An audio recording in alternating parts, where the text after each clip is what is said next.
All right, hi everyone. Welcome. My name is Roxana Filipowska, and I am a member of Grizzly, a Philadelphia based project space and a collaborative of curators and artists.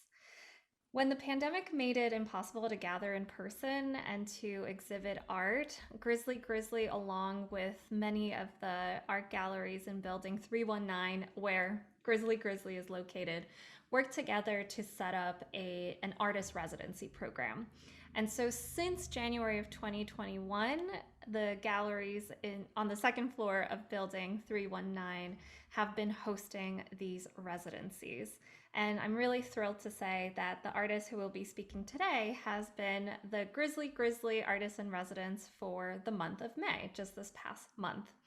I'll quickly mention a note of thanks. Thank you so much to Angela for hosting and Venture Cafe for hosting this event. I'd also like to thank Added Velocity because the residencies are sponsored by Added Velocity, which is administered by Temple Contemporary at Tyler School of Art and Architecture, which is part of Temple University.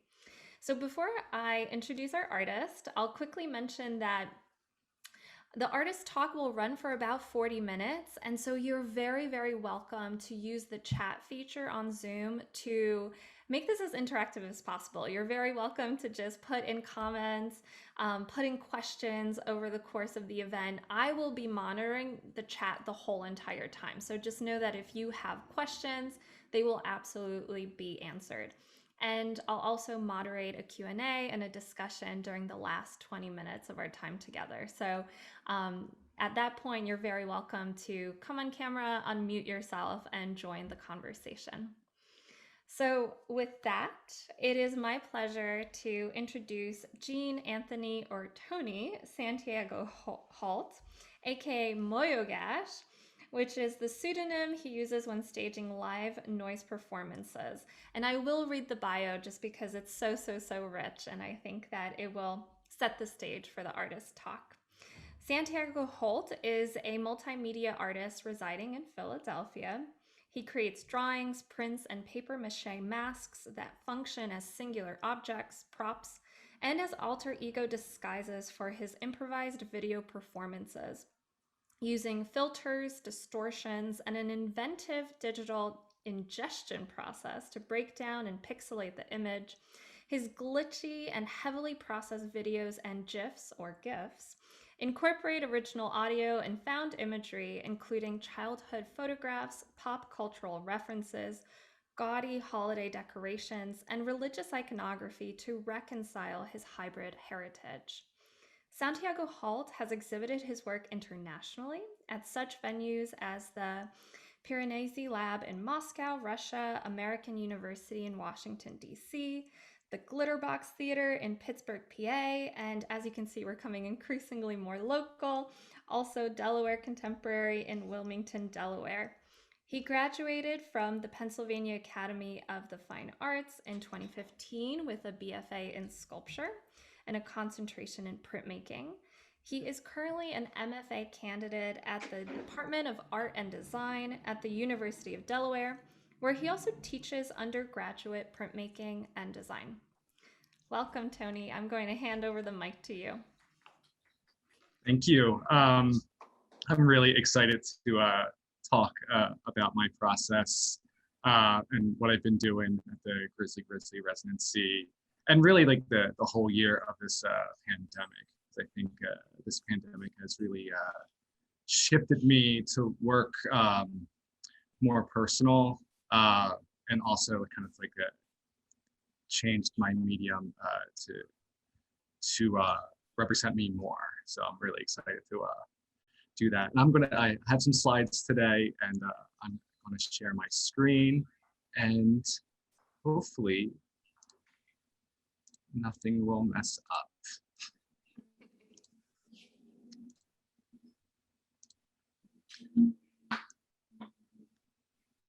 Can everyone see my screen? Give a thumbs up if you can. Cool. Well, thank you for coming today.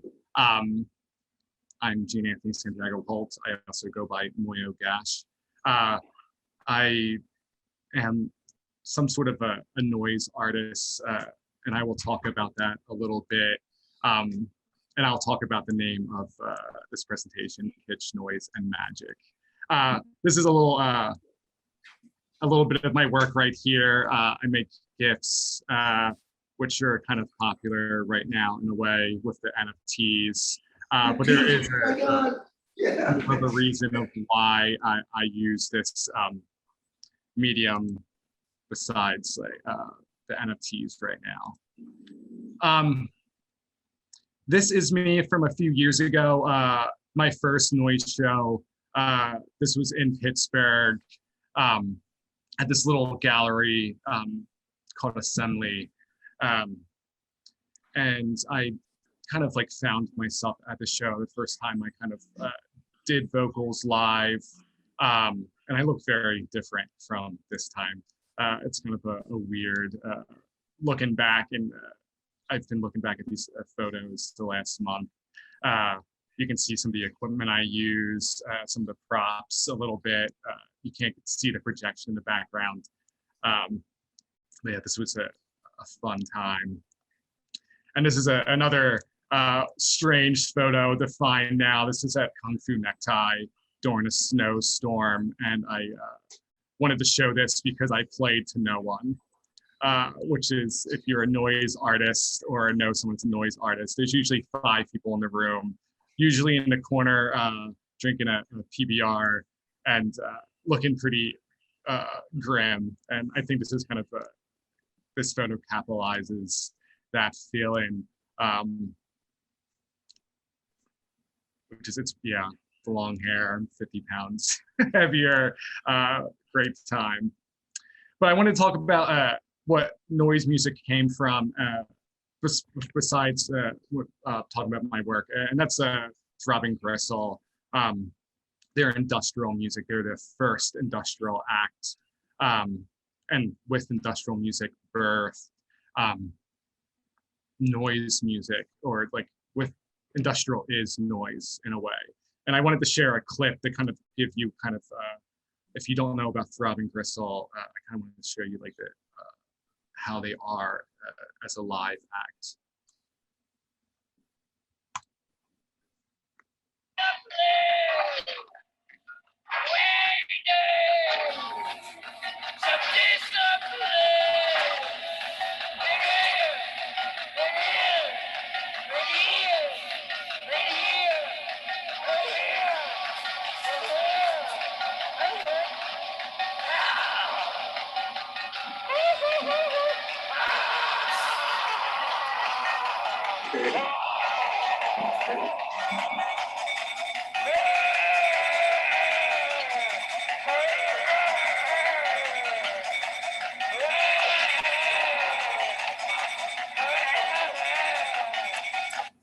So it's a little taste of what Throbbing Gristle has done. And specifically, this performance had a big impact on me. If you haven't seen me live, or if there's someone in there who has seen me live, you can kind of see a similar thing being done with the microphone. I kind of want to put that in there to kind of, for that connection. Oops.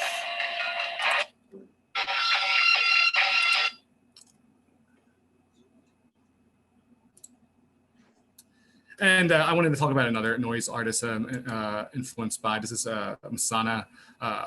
He's from Japan. And this is a little bit more of kind of like my practice, a little bit more of a harsher feel, or a little bit more of a, maybe a rock influence in a way.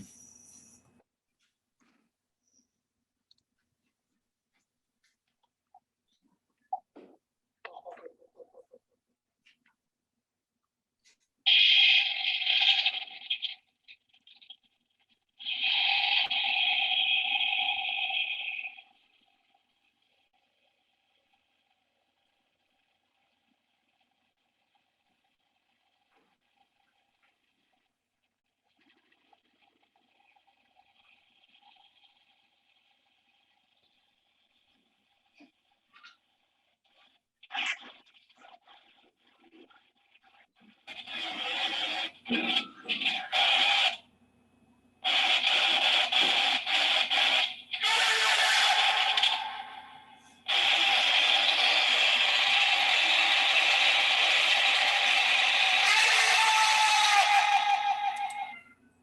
with Masana, usually his sets are a minute long, and then he walks off stage. So there's a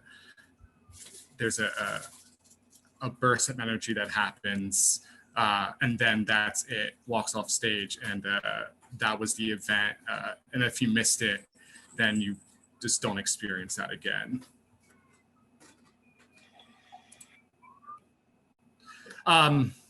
Another photo of a pre-pandemic. This was at actually, this photo was at the pharmacy in Philadelphia. Still kind of in that mode with my long hair, but I always consider the things that I'm around in this space and how I set up my equipment and what I do in front of my equipment and the stances I take. I'm also some sort of I guess you would say, curator in Philly. I put up a noise fest every year. I at least try to. I've been doing this for like 3-4 years now. It's called a KITSCH MAGIK Hex Fest. It's a KITSCH MAGIK is a record label, tape label that I would run, and I would put out tapes from people overseas and in Philadelphia, Pittsburgh, DC, and even like put out artists in Syria before. So kind of like a big network that I'm working with, and I'm always really grateful for that. This is a poster that I made for this event. It's also on my YouTube channel, KITSCH MAGIK, and I kind of wanted to bring something old, as in the live performances and cartoons, which got expanded on recently. But at the Grizzly residency, I kind of fell back in love with noise again. I kind of stopped for a while in the pandemic. I wasn't able to have the space to kind of move around, and the residency really kind of gave me a place to kind of breathe again and move around. And I wanted to show you a little a clip from their comparison from Gristle and Masona, and kind of see if there's differences. Obviously, there's a background zoom, and I'm also considering the platform we're in during this time of this Zoom world.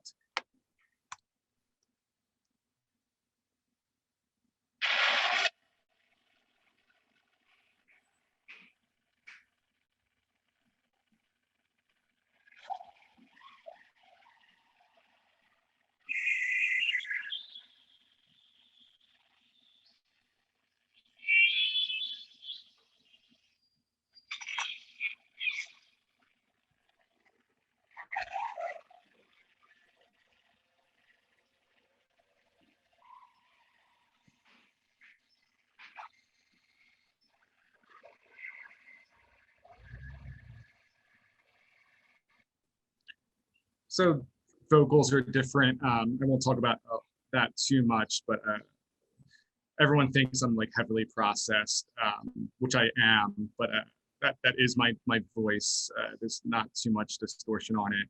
I feel like my voice is fairly unique. I come from black metal, hardcore, so I'm trying to mix that with noise and even like my artwork.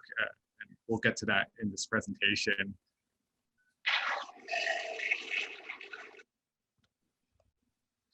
This is actually my noise gear. I know some people like that. I have like that Boss pedal that I auto-tune. I also use that for cartoon work.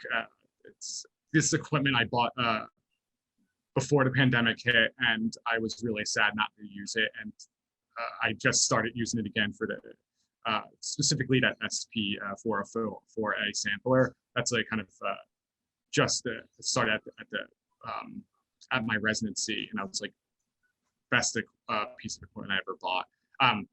But then we'll go with kind of like the chords, and there's a deeper meaning with these objects. And I'm gonna, in a few slides, I'll mention that. But before those images, when right when the residency, when I was in Grizzly, when it first started, I had a show at the Delaware Contemporary that I needed to put up. So I was splitting up my time at the studio and then trying to install this piece and going back and forth from Philly and Delaware. So I view this as a digital shrine or a start of new work. And there are these GIFs on these old iPod Touches from eBay, haphazardly nailed to the wall with cords kind of like flown everywhere. And this is when I go into like my upbringing or things I missed from my upbringing. I'm half Puerto Rican and Irish descent, and my grandmother was a Santeria priestess, which when I visited Puerto Rico, I saw this shrine and it really affected me. This is not, I don't have photos. I can't find them, and my family doesn't keep records as much as my white side of the family, but I'm always looking at these shrines or trying to recreate them. And that's what I did in my my studio. This is in my basement. These are a performance outfit that I kind of wanted to put into place. A papier-mâché figure is on top of that. Some people say it's a mummy. I made a mold from the Virgin Mary statue that I got on eBay. So there's always a duality. There's always like a synchronization of different things, and some of it's unconscious. But I'm also referencing MySpace. It's the platform that I found alternative music, found noise music, and kind of like the explosive chaos that I thought MySpace had. There's no record of this besides screenshots like these. Like you can't find these profiles. So it's like if you didn't live this moment, it's gone. Like you can't find it again besides these screenshots, which I wish I could. My website is MOYOGASH.xyz. I kind of curate that in a way as like a digital shrine. And these are kind of like the characters that live on it. If it's a witch or a bunny, Freddy Krueger on a cross, or a kind of demented, religious lamb, these places do live somewhere. And I view my website as like even like a extension of my work, or like a digital installation. But I've been working with these GIFs for a little bit over the year, and even like just recently kind of putting myself in costume and figuring out what that means to me. Why am I drawn to certain colors? What does the clown represent? What do these masks represent? Is it just stained glass? Is it Day of the Dead? I'm going to describe that a little bit more, but even like the way I treat photographs, and you can see it, my face is painted, I'm wearing a wig, but this clown motif always shots itself in my work. And this is a still from a video that I put out. There's like the dove represents the Holy Ghost, but then the mask represents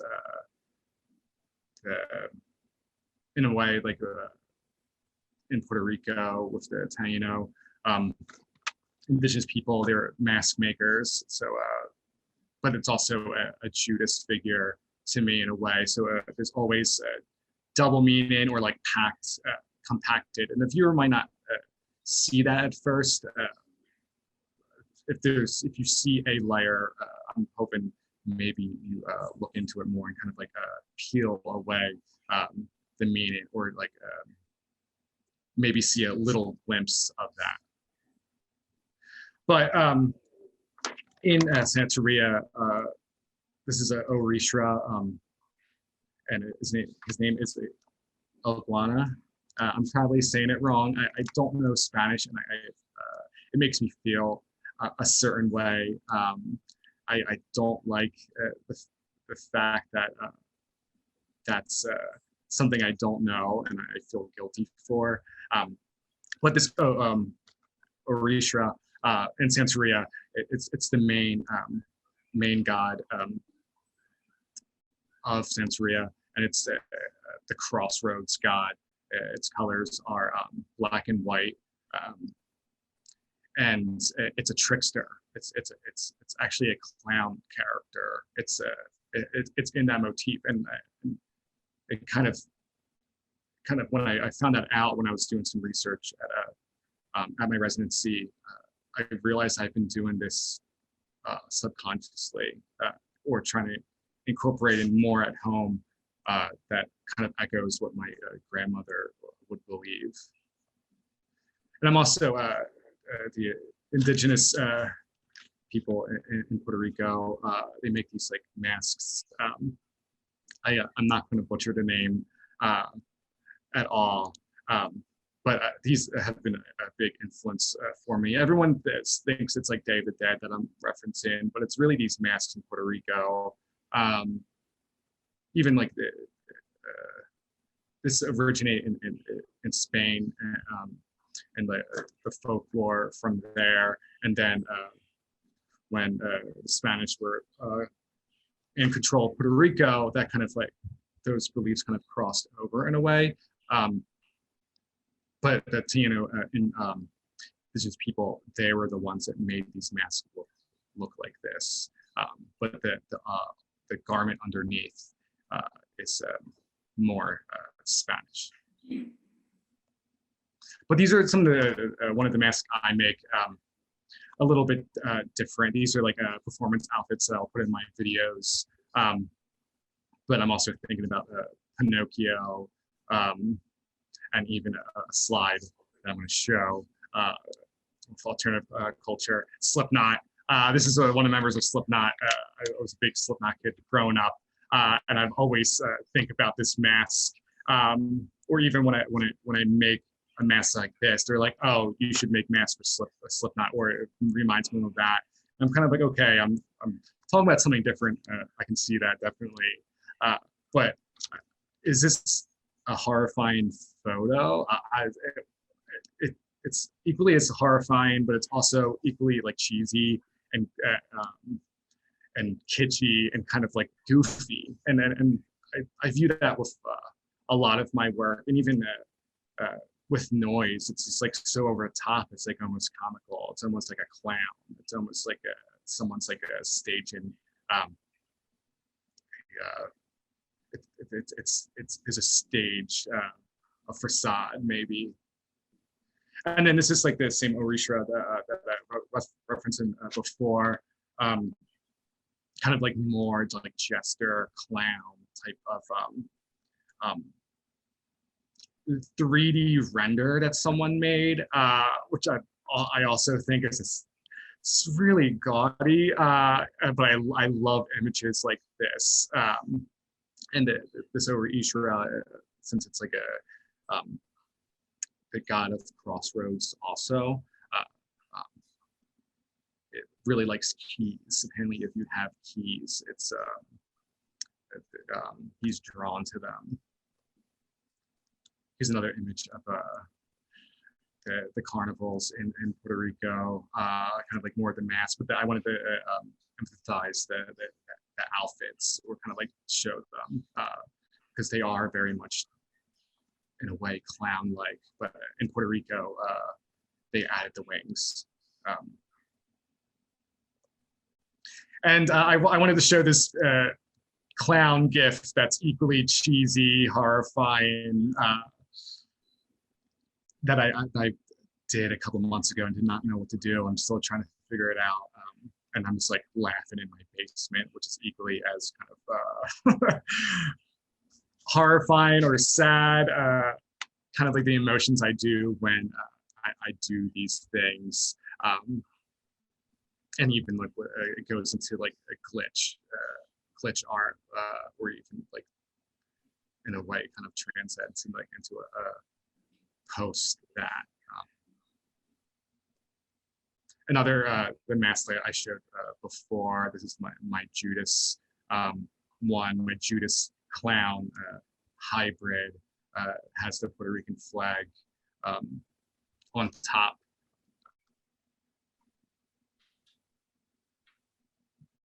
I kind of wanted to show this video. I think this is the first thing I did at Grizzly for the residency. I remember applying with this image, but I never actually put the sound to this. And for some reason, when I was in that space, I was really listening to doom metal again.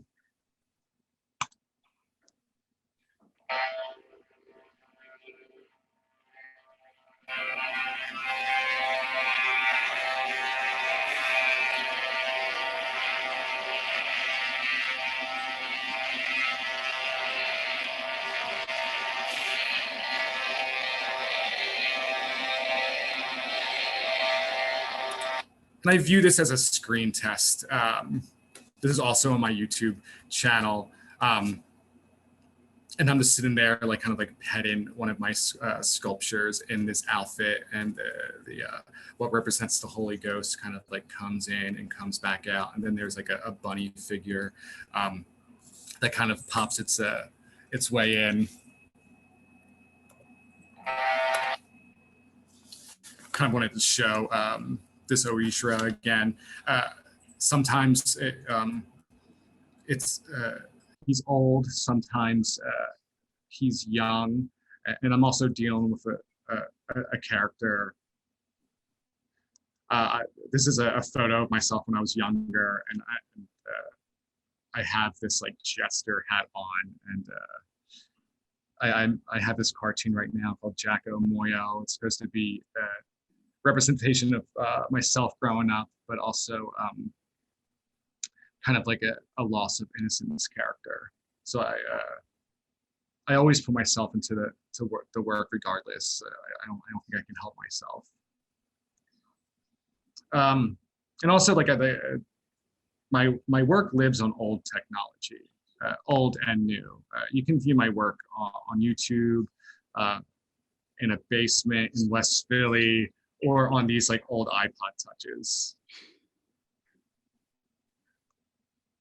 My grandmother died last year, and that had a big impact on me. And kind of seeing this photo, I couldn't go to the funeral, but with this photo, I just do not like the emoji on that. It really bothers me, and you will see that more and more. This one isn't so bad, but they're like a family shrine at this point. And my grandmother practiced in Santeria. She never passed down her knowledge of that at all, which I'm learning more about that. It seems like the more people I talk to, the more that the passing down the tradition happens for imperial reasons or being accepted. But even I was thinking about death the last year. I'm thinking about my grandmother's death, and this always happens when a family member dies. I always thought it was just my family, of like putting JPEG wings on a family member, and put in like this text and the little feather up there. I really hate this photo, but I really love it for different reasons. And I don't know, like I feel guilty for like critiquing a photo of a dead family member, but it's like sometimes it's just overbearing. And this is from my grandfather and my grandmother. this kind of images that I only find on Facebook. And every year when certain family members or even now, it's just like the uploading and downloading of these dead family members on this platform and the degradation of the photo. I know in a couple of years, just go back to the re-upload, download the old one and re-upload it again to naturally, I see the glitches or the degradation that happens with technology. It's kind of like it degrades. This is supposed to be memorial and digital, and you think digital is always going to be around, but even in a digital format, things die. So I did it to myself before anyone else could do it for me. Old Halloween costume, and I put these wings on myself, and this is also on my website.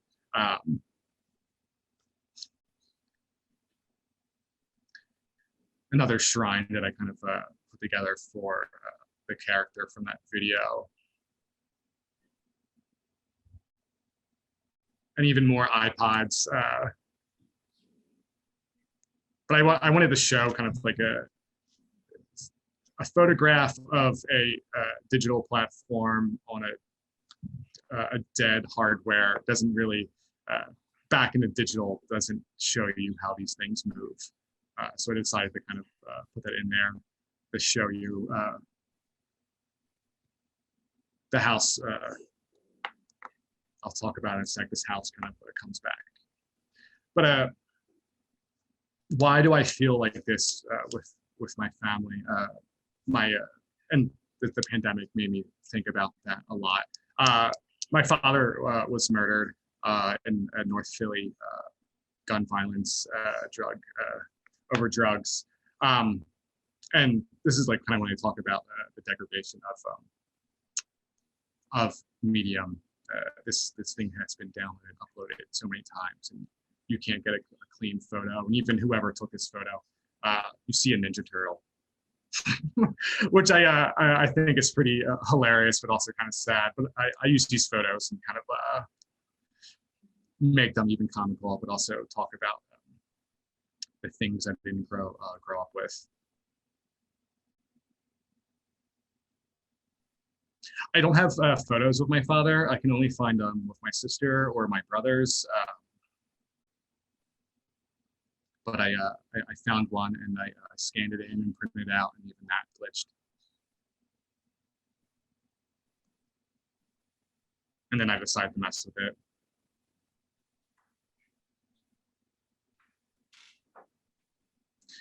This is one I found recently. My mom sends me photos sometimes when she finds them on other family members' Facebook pages. This is my father with my brother.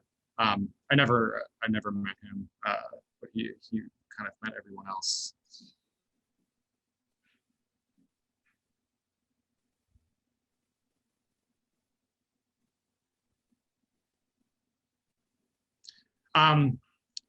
But I wanted to kind of like, there's some images. I wish I in past tense, took more photos of my time at Grizzly, because even then I kind of view them as sculptural items. When I had two collaborators with me for a live event, I'll talk about in a sec. They were like, "Oh, it looks like you've been recording a snuff film in here." And I was like, "Oh, that's really bizarre. Sorry that you're in this space. It was really hot in there." But I also brought an urn, which you can kind of see right here, that I got off eBay.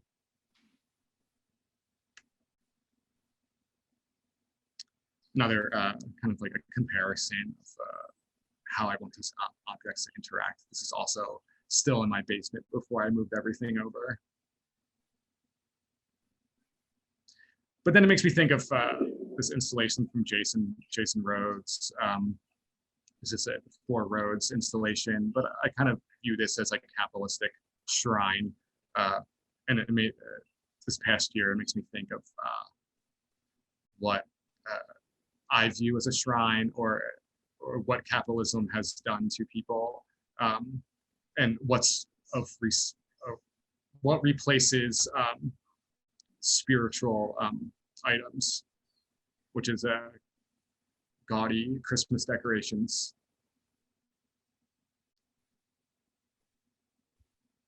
and this Nightmare Before Christmas, kind of like a knickknack on this DVD rack.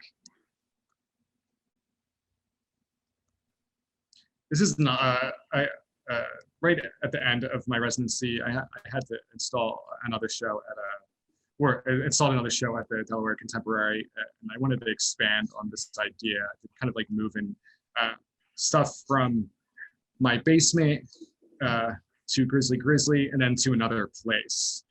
And it's almost like the noise set up in the beginning, everything needs to be compact and needs to have a minimal amount of space to travel. And then this, like looking at other shrines. This is from Haiti, a voodoo shrine. It looks like really different from Santeria. I kind of like see the differences. And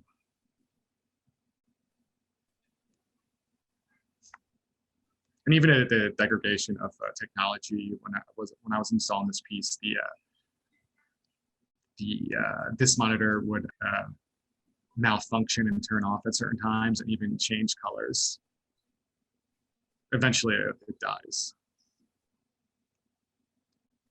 Kind of like dealing with more family photographs. This is my grandfather on my mom's side, on the Irish side of my family. And even still thinking about when someone uploads a photo, you can kind of see that the glare of the glass is kind of see the room that it's in.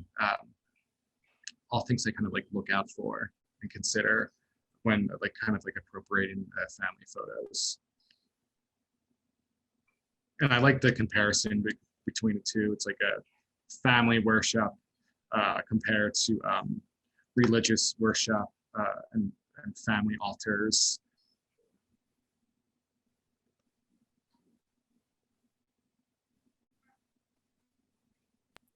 So Tony, maybe I'll jump in here, since I think this leads me to the first question that I wanted to ask you, and we're getting towards like the time where I really want to open it up to audience questions. Maybe looking at one of your installation shots, I'd love to hear more about, the significance of the wires. That's such a big component of your installations. And then I was really struck by, as you were speaking now, how you mentioned, your work lives on all of these different platforms. It lives on YouTube, it lives on your website, but then you're also really interested in aging photos that are, maybe they have a physical component, maybe they're digital, and also maybe a little outdated. Uh, basically the hardware for some of these devices. So I'd love for you to tell us a little bit about how you approach these wires, these visible wires, and then also like, does it matter where some of your images live, and if so, then how? The wires kind of it goes back to kind of noise performances and kind of like wires coming out of the box, technology kind of taking over. You would think I would hide these, but I don't. And also kind of references like dirty places that I've been in, kind of like grew up in a certain part of my life, or even grown up in Philly, hanging out with certain individuals and how they treat their space, and kind of like dealing with life problems with them. So it's always like a reference to the kind of like past people I surrounded myself by, and even this kind of I guess bring up a certain story of hanging out with people that unfortunately had drug addiction problems, and kind of being with them in their spaces, and that really kind of affected me. And then kind of like looking at like how they treat their room is almost a religious artifact also. And then kind of like things always die, people degrade themselves in real life. photographs degrade over time, and we emphasize the digital to be this realm that things live, but you need energy to kind of sustain this object. And even with the faulty monitor on the right, it'll just die, and then you have to kind of resuscitate it to turn back on each time. And yeah, we put a digital in a certain place of permanence, but I can't stress enough that everything kind of corrodes, and it's okay to show that that corrosion, because it will happen to all of us. It will happen to our technology. It will happen to our infrastructures that we live in. Even like walking around and traveling during the last month and kind of seeing how things are rebuilt and ripped back down, and who were kicked out of those places, and who are they being replaced with. Hopefully that answers a little bit of that question. It does. And I mean, what you just said really raises this analogy for me between the monitors and the wires, and then with maybe potentially like a heart monitor, or maybe post-pandemic thinking of it as like ventilators. And I definitely was not necessarily getting that from your work, but hearing you speak about it, it's like there, I mean, obviously it's a gesture of showing how things are made. There's, I think, what's really like legible from this image is like there's the possibility for like the viewer to start engaging, right, to actually like maybe pulling the wires and like plugging them back in. So I think it's a kind of an invitation for participation, but it's really you know, it's heavy, but I think it's so honest that this also reflects like the fact of like the preciousness and the precariousness of life, and maybe of the image as well, or the photograph in your case. I was also so struck about, of course, your use of sound, and that was something that didn't really come up during our previous conversation because we were just chatting over Zoom. But um, how cool that you said you've kind of fell back in love with noise over the course of the residency. And so I'm assuming that part of that is to just having the room and the space to like play and blast sound. But could you elaborate a little bit more about what was it about that space and noise? And of course there's noise as a genre, but then also I'm thinking of the relationship between noise and volume. So for instance, like you can have a noise machine and just have like white noise and it's like totally in the background and you can fall asleep to it. But what is it about noise that really asserts itself as, whether it's drowning something out or really proclaiming itself, asserting itself as noise? I guess that goes with power, and for me, growing up maybe without power, without or in a way restraint from certain things, either from my upbringing or being very quiet and almost silent growing up. It's also kind of when I scream into a microphone or when I blast sound, it's almost like being heard again.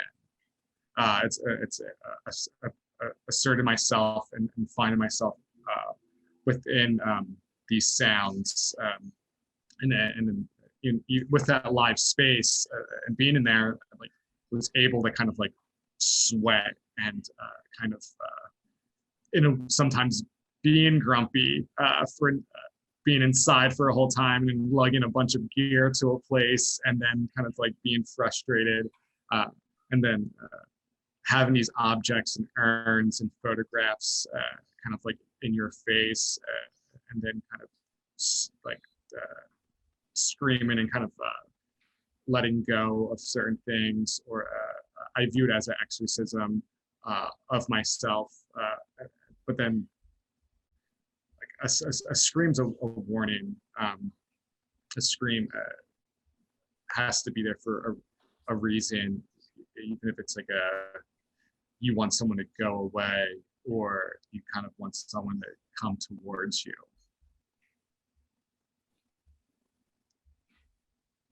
Yeah, that's super interesting. And I definitely want to get to, what do you want the audience? How do you want the audience to respond to the scream? Because as you're mentioning that it's not just a scream for the sake of a scream. Like you actually want to elicit a response, and also get the viewer to ask, well, why is he screaming? Like, what is the cause? And could this mobilize us in a way? But just going back to this question about the exorcism, which I think is really interesting, and of course, I really enjoyed learning about your connection to Santeria and the Orishas, and it struck me that the one that you're really drawn to, the jester, the crossroads figure, is such a figure about in the liminal space, and also initiations. I mean, in general, right, with ritual and with orishas, and a lot of the moments in life that orishas would be called upon, right, would be in an initiation. So an initiation ceremony, or from, there's some kind of transformation again that somebody wants out of somebody else, and so the orisha is called upon. And so I'm curious if maybe we can connect these two things, because I'm starting to see that there is a connection between the orishas as this kind of like transformative agent, or this agent within an initiation, or an initiation within a liminal space. This might also be like you being the orisha, and with the kind of the scream, there is this invitation to transform. How does that sound? Do you think that this is like resonating, or where does this take you? I think when it takes me to a place that either it's subconsciously uh, um, it's a like ancestral trauma is coming out of me, or I'm feeling that. And I know I didn't talk about some of these certain topics, and I always think about if if Puerto Rico was this is almost 100 years ago. 100 years ago, if the U.S. didn't start to occupy, well, even before over 100 years ago, like kind of thinking about if things didn't happen then, certain actions wouldn't take place, and family wouldn't be going back and forth to Puerto Rico, and maybe certain family members would still be around. So when thinking about the scream, it's even kind of screaming for them in a way, or kind of like bring awareness that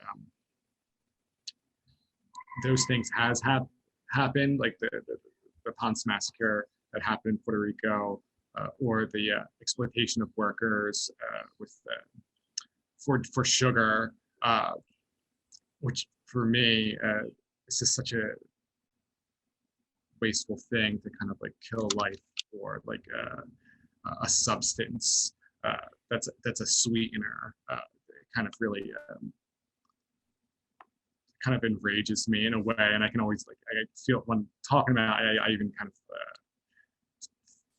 I feel that energy, kind of wanting to like scream in a certain way, or kind of like blare sound.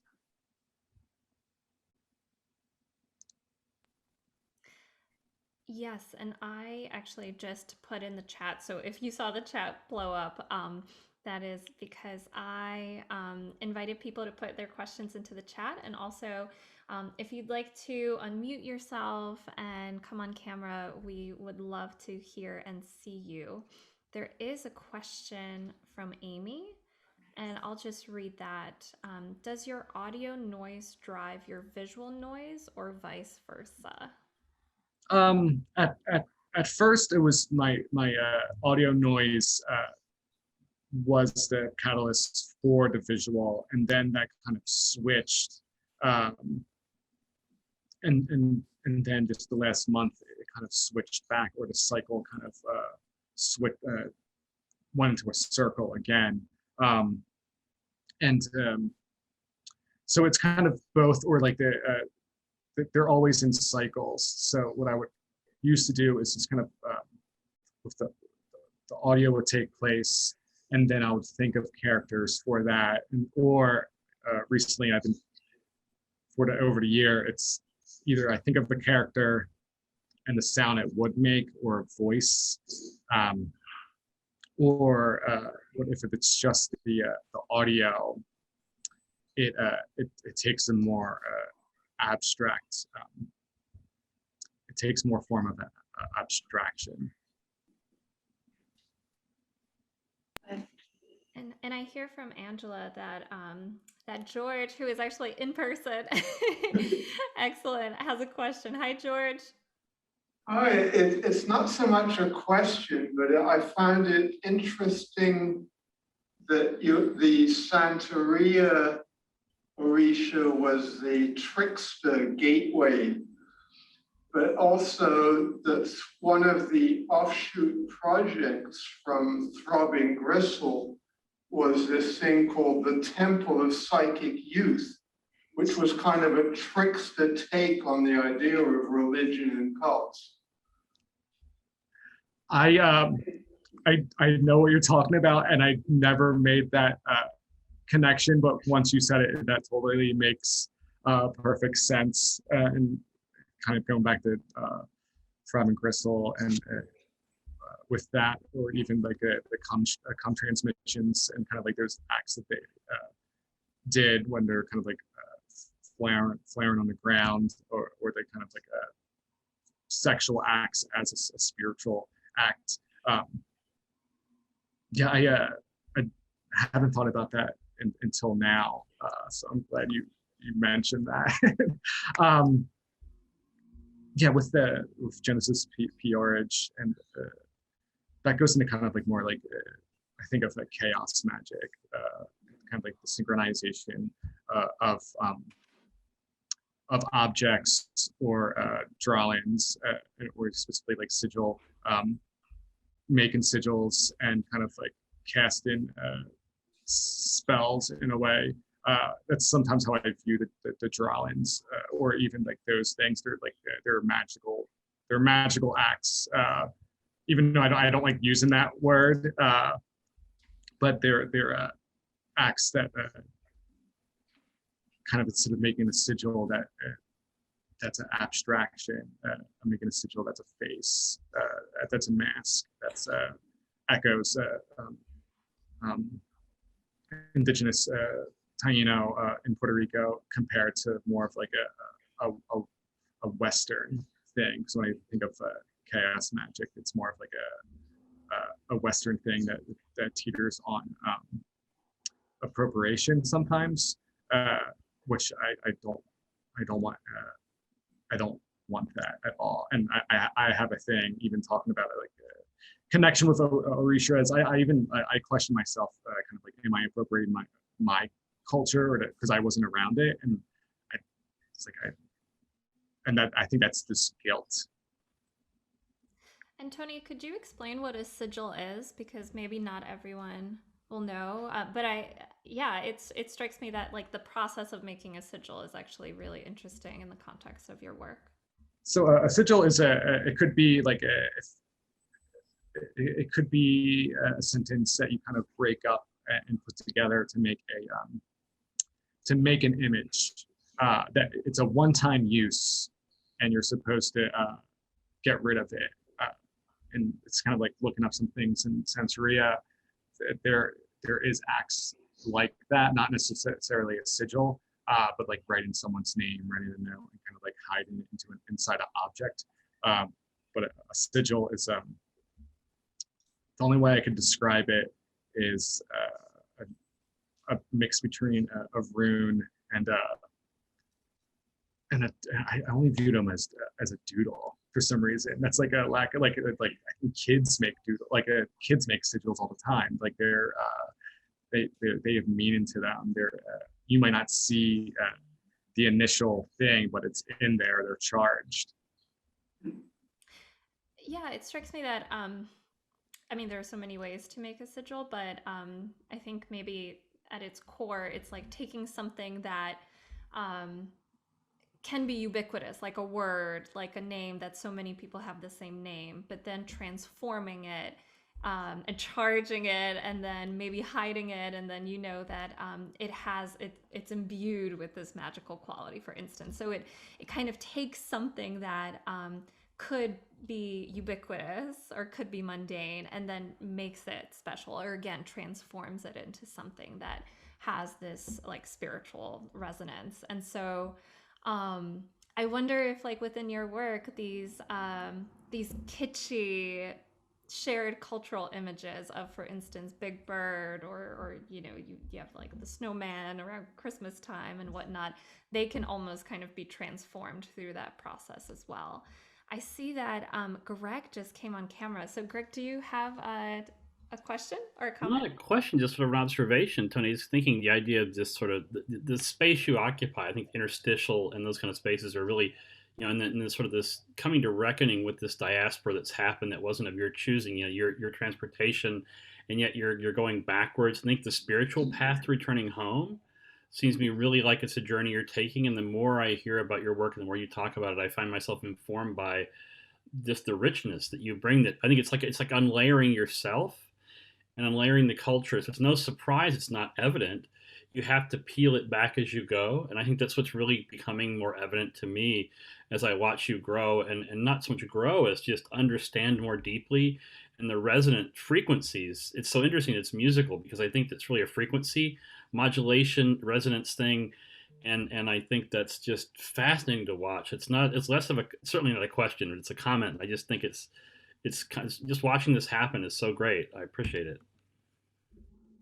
Thank you. Yeah, I always run into that problem of kind of oh, I don't see it right away. It's like maybe you're like you can never see it right away. Even I don't. Things that I do or I realize they have like the ancestral qualities like a month or from a month or from a year or 2 years, or kind of like I was doing them all along. And then when I realize it, then things kind of like kind of grow and morph and kind of change and kind of smash and tear apart and rearrange themselves. And really seems like the folklore element. I keep coming back to things like I want to, like when I reach for ideas that seem resonant, it does seem like again, the princess and the pea under the mattress, and this sort of subtle thing that is felt through all these layers is perceived. And I think that's sort of what you're getting to, those things that are hidden, even the secrets underneath the rug that are swept under, or anything that gets layered or pushed or moved in those layers of meaning is to me really significant in how you find what you know. And it's a lot, what I think is interesting is you become sort of a seer, you know, like you're channeling, and like, so you're tapping into this, you know, very Jungian sort of collective consciousness that's also deeply personal. Greg, I'll jump in here just because I see that we have to wrap up, but I'd like to echo what Greg just mentioned, that Tony, you gave us such a rich talk, and the fact that you know, you were incredibly vulnerable about your own experience, and then also offering so many rich hybrid cultural, archetypal, folkloric, spiritual references. I think it will lead us all to continue thinking about your work. So thank you all so much for joining us today. Thank you so much, Tony. thank you, everyone. Thank you. Tony. Everyone have a good night. Yeah. Nice.